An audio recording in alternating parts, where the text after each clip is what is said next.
Баршаңызға ассаляму алейкум достар. Бүгін сіздермен бірге красный бархат тортының рецептісімен бөлісем.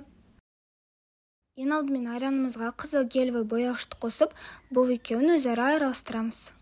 Соңында бізде осындай түс шығу қажет. Содан соң ыдысымызға жыл майымызды қосамыз, қант қосамыз, бұның бәрін миксермен жақсылап араластырамыз.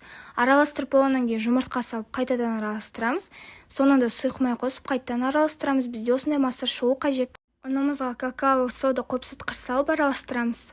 Енді жұмыртқалы массамызға айранымызбен құрғақ ингредиенттерді 3-4 бөліп салып миксермен жақсылап араластырамыз.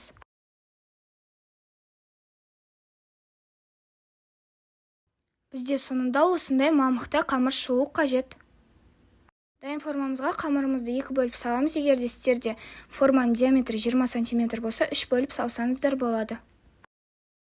Әрбір коржымызды 180 градуста жарты сағат дайындаймыз. Торттың креміне суық клейги пайдаланамыз. Клейгиімізді миксермен кішкене қойылғанғанша миксерлейміз. Содан соң қант ұнтағын қосып, тағы да кішкене миксерлейміз. Содан соң творожный сыр салып, қайта миксерлейміз. Бізде осындай крем шығады. Енді тортымызды жинайтын боламыз. Мен осылай кремімді кондитер қапшыққа салдым. Бірінші коржының үстіне осылай кремді толық жағып түзелейміз. Солай жалғастырамыз. Әсемдеулеріңіз өз талғамдарыңызша.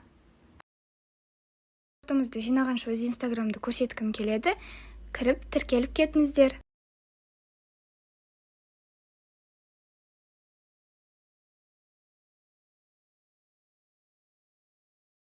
Енді тортымызды жинап болғаннан кейін 1-2 сағат тоңазытқышқа қоямыз. Мінекей достар, біздің тортымыз дайын, ол ішінде осылай болып піседі.